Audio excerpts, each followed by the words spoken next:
Shalom lakam, which is peace unto you all. Hayawam tawab la atam za'akyakam yawam man rachak Charlotte, which is good day unto you all. This is your brother Yawan from the GMS camp in Charlotte. Nacham adam kaya hamalakwata shamayim kwa repent ye, for the kingdom of heaven is at hand. Call laim la abanawa Yahweh bahasham Yahweh shah bahasham ruchah kwadash wa mashanala zakwanim na wa malakim shah ruchak which is all praises to our Father Yahweh, which means He exists, Bahasham, in the name Yahweh Shai He delivers, and double honor to those and apostles of Great Millstone.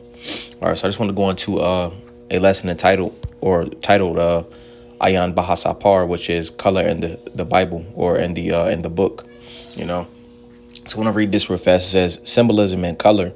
It says colors hold significance for people around the world. Not only do colors influence emotion, but they also hold meaning in religion and various cultures, i.e. color psychology of colors, white meaning innocent, illumination, perfection, while black means mystery, evil, death. If color didn't matter, Esau wouldn't deceive everyone with his image, and it also matters for truth's sake. But I also want to get this. I want to break this word down because in the scriptures, but when you go into the word for color,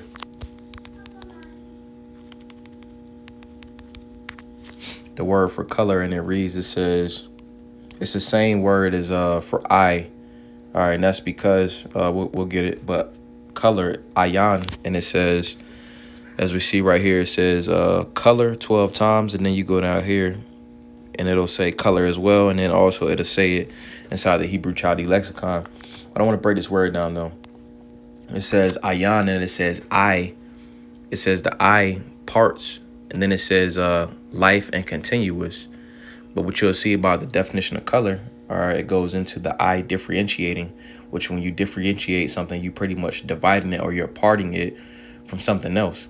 It says eye differentiates in a continuous range, you see, because what we'll see is that our eye can see over a continuous range of different light spectrums, what we call colors, or what we know as colors. And it says eye differentiates what is essential to life, you see, because color is essential to life, and we'll see that Baharocha in the spirit, Lord's willing. All right, so I'm gonna get this real fast. It says color.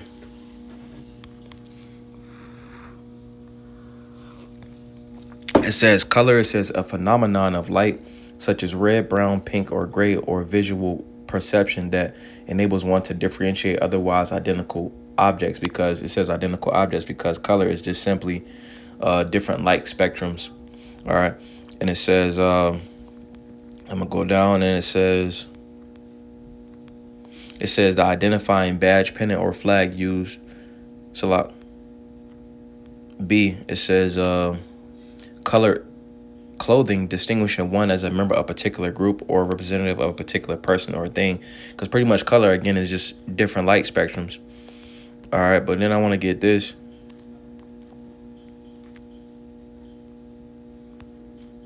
And it says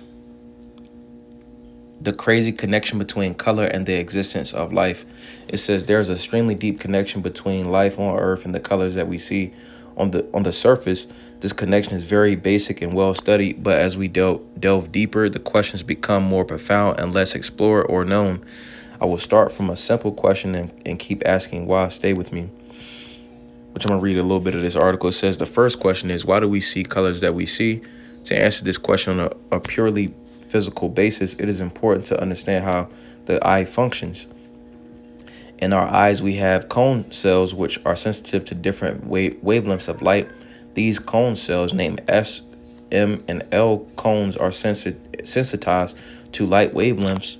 All right, and then listed, it says, by combining the relative signals from these three types of cone cells, our brain can see a fairly continuous range of colors, 10 million different colors, in fact, you see. So going back to this right here, goes into the continual range.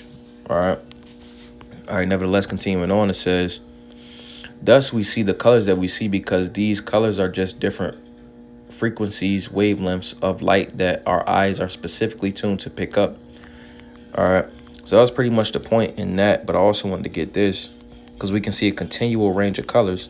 I'm gonna go to this though and go into how color is essential to life. So it says color is an important part of life, affecting many aspects of it: communication, Color can help us communicate ideas, emotions, and signal actions.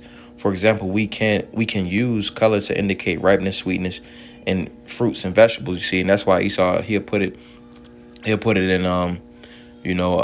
like the different logos on like restaurants. It says mood. Color can influence our mood and create certain feelings. For example, some colors are associated with emotions like love, passion, and joy. Decision making. Color can influence the decisions we make, such as what we buy and wear. That's why Esau has it in his consumerism society. Memory. We can associate colors with memories, and thoughts. It says color is an essential part of our cultural identity, and it is. It says navigation. Color helps us understand and navigate the world around us. For example, we can use color to tell when a lawn needs maintenance.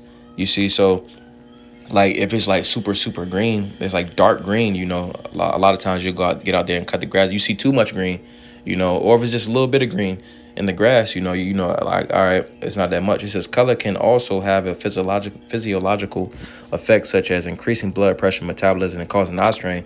And that's why Esau put different colors and different wavelengths on the TV and caused people to have to wear glasses and stuff like that.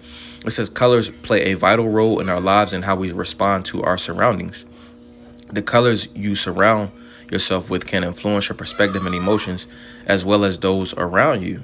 So colors, have a significant role. But I just want to go into how, our eyes differentiate in a continuous range. All right, that goes into color, and the eye differentiates what is essential to life. You see, so that's pretty much why I and the word color share the same word.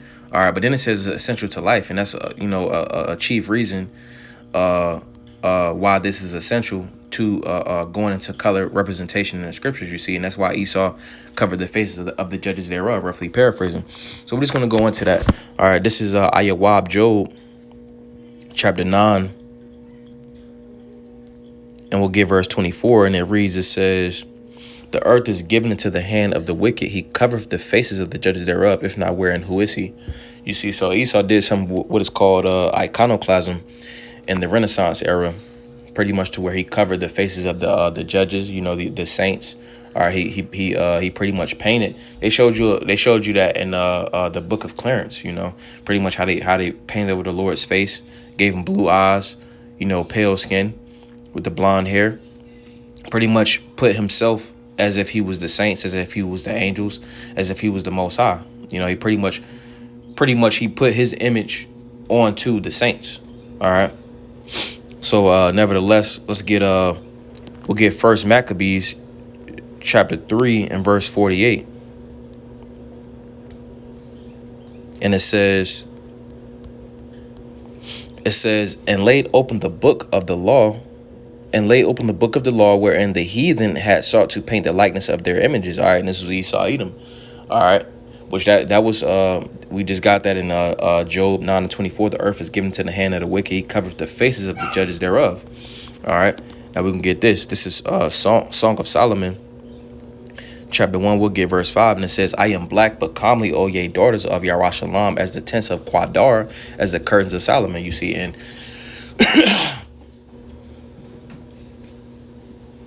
slop.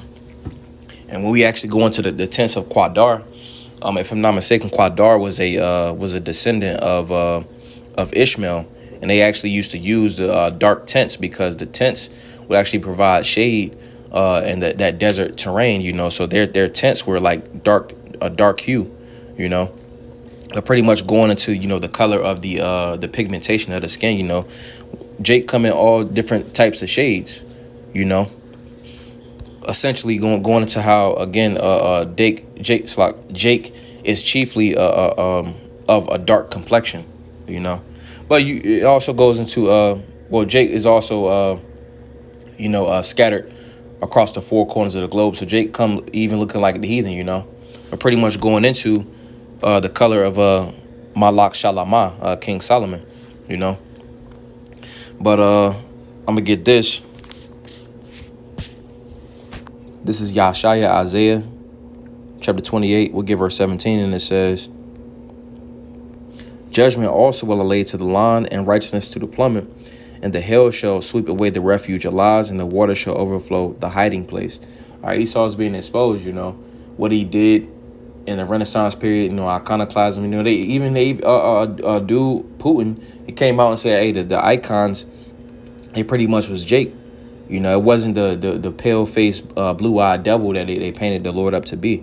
I'm gonna get this as well. This is 2 Corinthians chapter 10 and verse 4, and it says, "For the weapons of our warfare are not carnal, but mighty through the Most High to the pulling down of strongholds, casting down imaginations and every high thing that exalted itself against the knowledge of the Most High, and bringing into captivity every thought to the obedience of Hamashiach." Hey, so the Lord put a spirit on Putin to come out and say, hey, pretty much, hey, pretty much, that's not the true images. He has said that. I even think they had made a song too a couple years ago, pretty much stating that, hey, Jake is in America, Babylon the Great chiefly. So I'm gonna get this. This is Hawashah Hosea, chapter 7 and verse 8, because I mentioned the point previously, but this is Hawashah Hosea chapter 7 and verse 8, and it says, "Aparayam, he hath mixed himself among the people. Aparayam is a cake not turned." You see, so Ephraim come. If you had a pancake and you put it on a skillet and you let it get all the way burnt, all right, it's going to be super dark brown. It's going to have a super dark brown complexion, but the other side is going to be damn near pale, almost like the color, like a manila folder almost, pretty much very, very light. All right. And that's because Ephraim comes in all types of shades. All right. From looking almost like, like Wesley Snipes. All right, and then also in the color of looking like Edomites, but they're nevertheless Jake. All right, let's get this. This is Jeremiah chapter 14 and verse 2. It says, "Yahweh thou mourneth, and the gates thereof languish. They are black unto the ground, and the cry of Yarashalam is gone up." You see, so the true people, all right, they will be in a state of mourning. You see, but then also their true complexion is going to be of a dark pigmentation. You see. Which we also, it is also Israelite foreigners, you see, but Jake in the ancient world had a very dark complexion, So this is Daniel chapter 10, and we'll get verse 5, and it says, "Then I lifted up mine eyes and looked, and behold, a certain man clothed in linen, whose loins were girded with fine gold of Uphaz.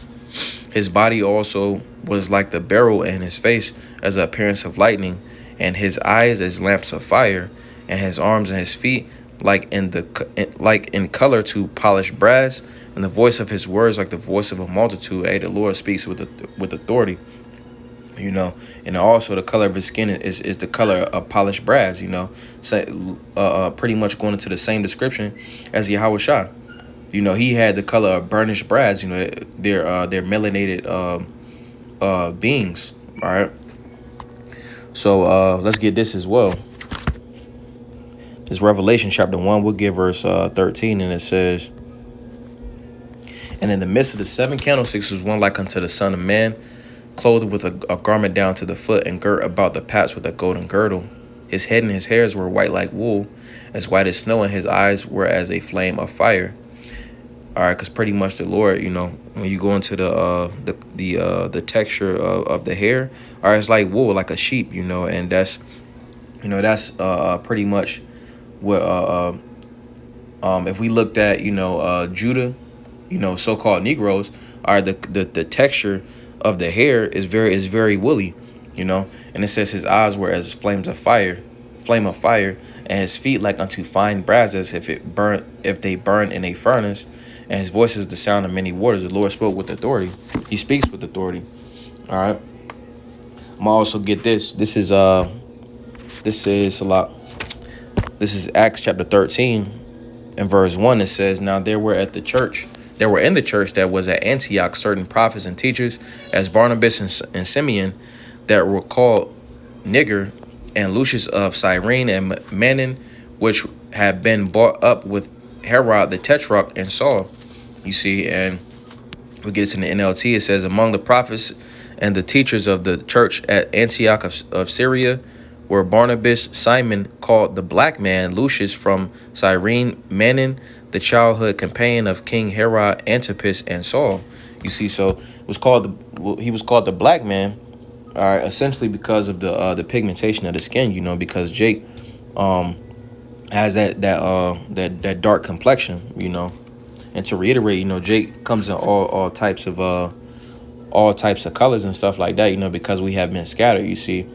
But we had a darker pigmentation back in the Holy Land, all right, and which in the kingdom, you know, those that have been scattered to the other places, all right, they get that pigmentation back in the kingdom, you know. So I just want to go into the color psychology and symbolism of color and color in the scriptures. So Adonai Tazaza Banaya Palo is with us a beautiful edification through the spirit. While Adonai Tazah Atam Yash Yawam Tawab, a Lord's will, you all have a good day. Wa Shalom Lakam, which is peace unto you all. Shalom, shalom.